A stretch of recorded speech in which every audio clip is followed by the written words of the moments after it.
Good morning, good afternoon, or good evening, depending upon where you live around the world. Like happens many times, I will create a video and delete it.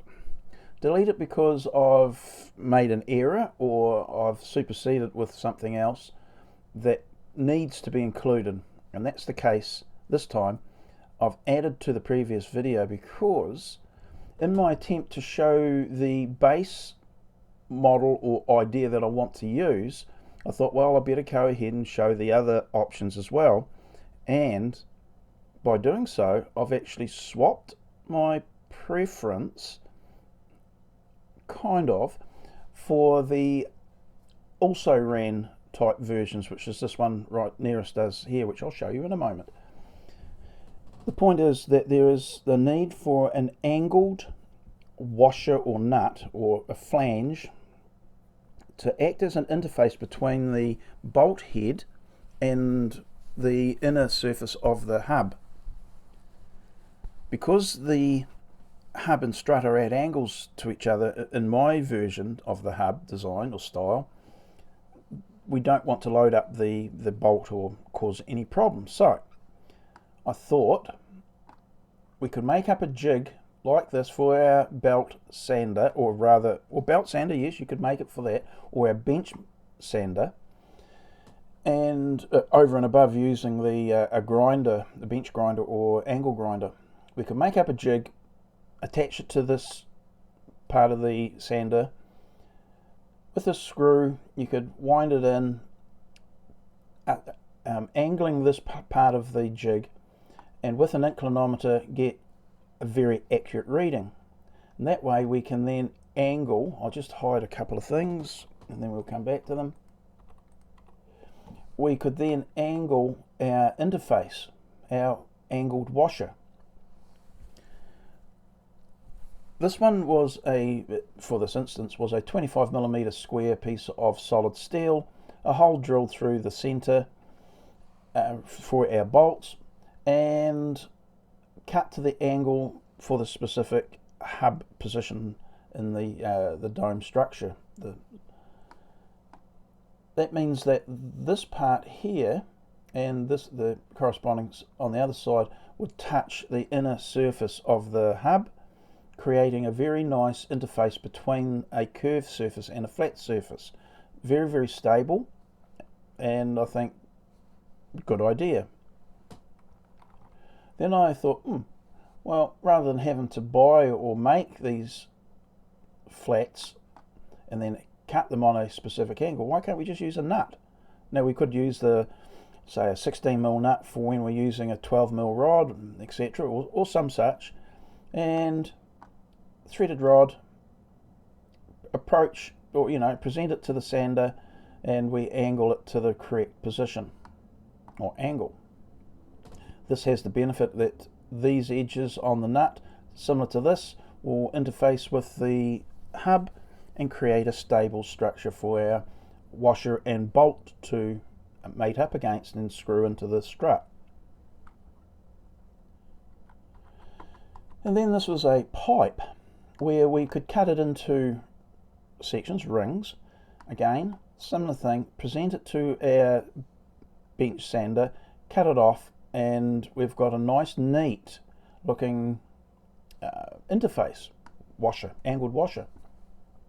The only thing is that the ring the pipe still has to mate into the curved inner surface of the tubular hub.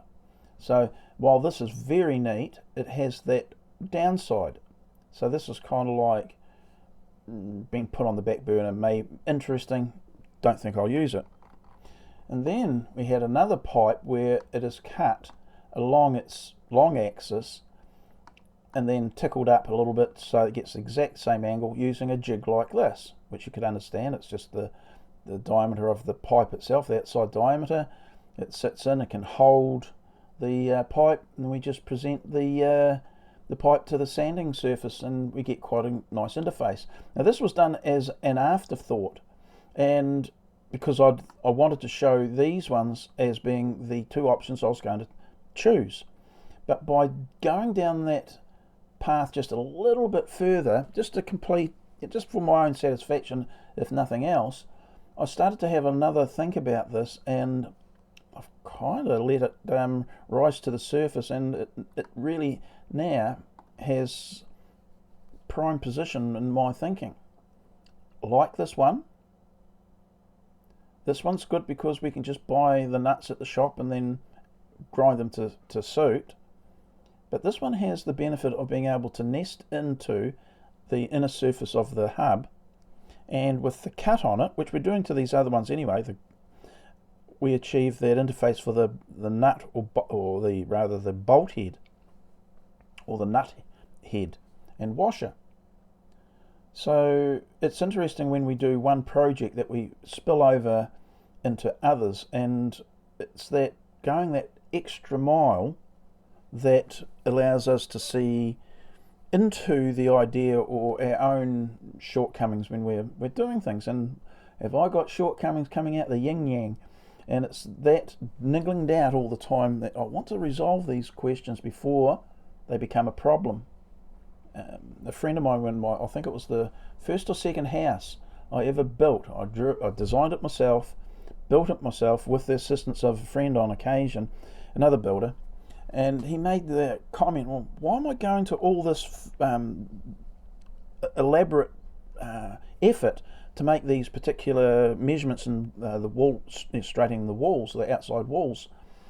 And I gave him my opinion, and then when we got to that point when we're installing the trusses, he goes, he could see why going to that little bit of effort earlier on, that the bits coming down the track would just fall into place.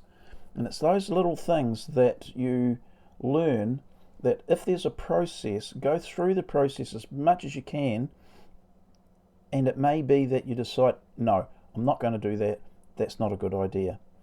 Or, yes, that process was really beneficial because I used a different way the previous time and that caused troubles, this one didn't. So this is what I'm doing here. I'm trying to preempt the issues before I get to them. There's no sense trying to come up with a half-assed way of fixing something that you really shouldn't have been doing anyway. So, right, that's just my penny's worth. So when we came over to here, this is what made me want to look at it a little bit further, and I saw this as being a good idea. Don't worry about this bit here, it's just overlapping two different fixings methods, the bolt and or the thread.